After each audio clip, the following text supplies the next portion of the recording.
സംഭവിക്കുമെന്നുള്ള case ഞാൻ മുന്നറിയിപ്പ് കൊടുത്തു. അവിടെ ഈ രണ്ട് ഭാഗത്തും ഞാൻ നേരത്തെ വന്ന് മുന്നറിയിപ്പ് കൊടുത്തു.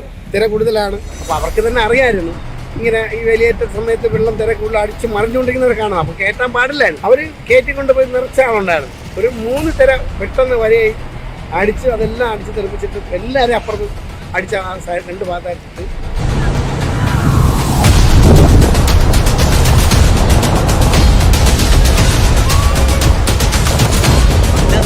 എല്ലാം പോയിട്ടാ പൂവെല്ലാം പോയി.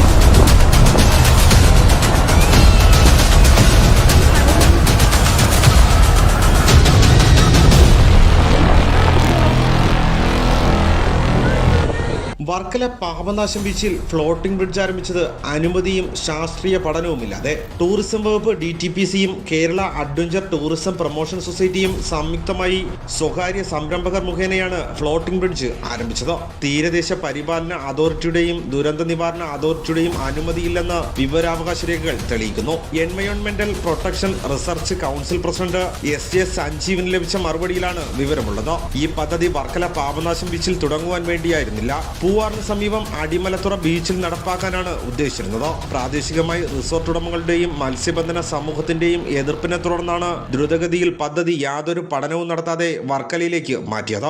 വർക്കലയിൽ നടപ്പിലാക്കിയ പദ്ധതിയുടെ ടെൻഡർ നടപടികൾ പോലും അടിമലത്തുറയ്ക്ക് വേണ്ടിയുള്ളതായിരുന്നു. പാലത്തിനോട് ചേർന്ന് ബോട്ട് യാത്രയ്ക്കുള്ള ജെട്ടിക്കും അനുമതി നൽകിയിട്ടില്ല. താൽക്കാലിക നിർമ്മാണം എന്ന പേര് പറഞ്ഞാണ് അനുമതികളൊന്നുമില്ലാതെ പാലം ഒരുക്കിയത്. സാഹസിക ടൂറിസം പദ്ധതിയിൽ ഉൾപ്പെടുന്ന ഫ്ലോട്ടിംഗ് ബ്രിഡ്ജിന്റെ നടത്തിപ്പ് ചുമതല DTPCക്കും സുരക്ഷയൊരുക്കേണ്ടത് KATPSുമായിരുന്നു. തമിഴ്നാട്ടിലെ ജോയ് വാട്ടർ സ്പോർട്സ് എന്ന സ്വകാര്യ കമ്പനിക്കാണ് കരാർ നൽകിയത്. കഴിഞ്ഞ ക്രിസ്മസ് ദിനത്തിൽ മന്ത്രി മുഹമ്മദ് റിയാസാണ് പദ്ധതി ഉദ്ഘാടനം ചെയ്തത്.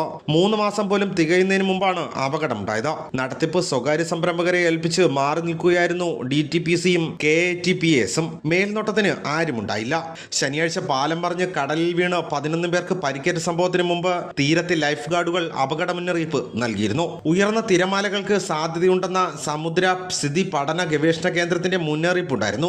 ബ്രിഡ്ജിന്റെ നടത്തിപ്പുകാർ മറ്റു സംസ്ഥാനക്കാരായതിനാൽ അവർക്ക് വർക്കലയിലെ കടലിന്റെ സ്വഭാവം ശരിക്കറിയില്ല. വൈകുന്നേരമായപ്പോൾ നല്ല ഹൈറ്റൈഡായി. അപ്പോൾ അവർക്ക് തന്നെ അറിയാമായിരുന്നു ഇങ്ങനെ ഈ വേലിയേറ്റ സമയത്ത് വെള്ളം തിര കൂടുതൽ അടിച്ച് മറിഞ്ഞുകൊണ്ടിരിക്കുന്നവർ കാണാം. അപ്പോൾ കയറ്റാൻ പാടില്ലായിരുന്നു. പക്ഷേ അവർ കയറ്റിക്കൊണ്ടുപോയി നിറച്ചാളുണ്ടായിരുന്നു. ഒരു 3 തിര പെട്ടെന്ന് വരെയായി അടിച്ച് അതെല്ലാം അടിച്ച് തെറിപ്പിച്ചിട്ട് എല്ലാവരും അപ്പുറത്ത് അടിച്ച ആ സൈഡ് രണ്ട് ഭാഗത്തായിട്ട്. അപ്പോൾ നമ്മളെ ലൈഫ് ഗാർഡും അവർ ലൈഫ് ഗാർഡ് ജാക്കറ്റൊക്കെ ഉള്ളതിൻ്റെ പുറത്തെല്ലാം രക്ഷപ്പെട്ടു. പക്ഷേ ഇത് ഇനി അവരൊരു കെയർ ചെയ്യണം. എത്ര പേരുണ്ടായിരുന്നു ആ സമയത്ത്? ആ സമയത്ത് ഏകദേശം 50-60 ആളുണ്ടായിരുന്നു ഇതിനകത്ത്, ബ്രിഡ്ജിനകത്ത്. കാര്യം വൈകുന്നേരമല്ലേ ഇത്ര അവർ കാര്യം ഇന്ന് ശനിയാഴ്ചയും കൂടെ ആയതുകൊണ്ട് ആൾക്കാർ തിരക്കുണ്ടായിരുന്നു. പക്ഷേ ഇങ്ങനെ സംഭവിക്കുമെന്നുള്ള കേസ് ഞാൻ മുന്നറിയിപ്പ് കൊടുത്തു. അവിടെ ഈ രണ്ട് ഭാഗത്തും ഞാൻ നേരത്തെ വന്ന് മുന്നറിയിപ്പ് കൊടുത്തു. തിര കൂടുതലാണ്. അപ്പോൾ സൂപ്പർവൈസർ നിലയിൽ നമുക്കത് പറയേണ്ട ഒരു കടമയുണ്ട്. അപ്പോൾ അവരുടേതായ ചെയ്തു. പക്ഷേ ഭയങ്കര ഡേഞ്ചറായിരുന്നു, ഭയങ്കര ഇതായിരുന്നു. അത് ഭയങ്കര ഇനി അത് അതിനകത്തൊരു ശക്തമായ ഇത് ഉണ്ടാവണം. കാര്യം ആ സമയങ്ങളിൽ ഇത് ഉണ്ടാവാതിരുന്ന നമ്മളെ വർക്കല ബീച്ചിൽ തന്നെ ടൂറിസം വികസിക്കുമ്പോൾ ഇപ്പം തന്നെ ഇത് ഇത്രയായി. എന്തെങ്കിലും സംഭവിച്ചു കഴിഞ്ഞാൽ ഇത് വൈകുന്നേരമാണെങ്കിൽ സാറേ അസ്തമായ സമയത്താണ് ഒരു 6-6:30 ഇത് സംഭവിച്ചിരുന്നെങ്കിൽ അപ്പോഴേ കയറ്റിക്കൊണ്ടിരിക്കും. പിന്നെ ആരും ഉണ്ടാവില്ല, രക്ഷാപ്രവർത്തനത്തിന് ആരും കാണില്ല.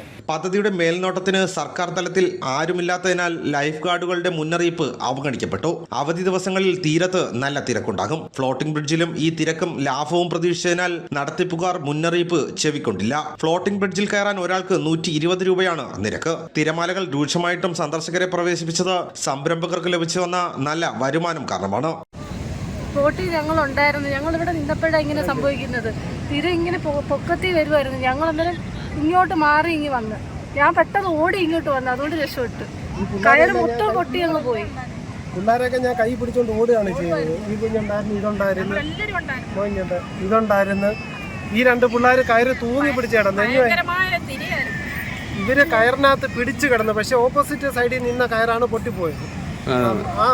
ആ സൈഡിൽ നിന്നവരെല്ലാം കടലിൽ പോയി. ഞങ്ങൾ നോക്കിയപ്പം കടലിൽ നിറച്ച് ആൾക്കാർ കിടക്കുകയാണ്. ഒരു സൈഡ് ഫുള്ള് നിറച്ച് ഒത്തിരി ആൾക്കാർ, മിനിമം ഒരു 50 പേരെങ്കിലും വരും. അത്ര ആൾക്കാർ ഈ സൈഡ് ഫുള്ള് ആൾക്കാരായിരുന്നു. ലൈഫ് ജാക്കറ്റ് ഉണ്ടായിട്ട് എല്ലാവരും പൊങ്ങി കിടക്കുമായിരുന്നു. പക്ഷെ ഗാർഡുകളുണ്ടായിരുന്നു. അവർ കൂടെ ചാടി കേട്ടോ, ഓരോരുത്തരും കൂടെ ചാടിയെങ്കിലും അവർക്കുള്ളേക്കാട്ടിൽ ഇരട്ടി ആൾക്കാരുണ്ടായിരുന്നു. അതുകൊണ്ടാണ് ഇത്രയും പ്രശ്നം. ഒരു 4-5 പേർക്ക് ഗുരുതരമാണ്. ഓർമ്മയില്ലാത്ത 4-5 പേരെ ഈ മണലി ഓടിക്കുന്ന വണ്ടിക്കകത്ത് ഇട്ടാണ് എമർജൻസിക്കകത്ത് കയറ്റി ഇതിലേ കൂടെ കയറ്റി അങ്ങ് മേളിൽ കൊണ്ടുപോയിട്ട് അവിടുന്ന് വണ്ടിയിലാണ് അവർ കൊണ്ടുപോയത്.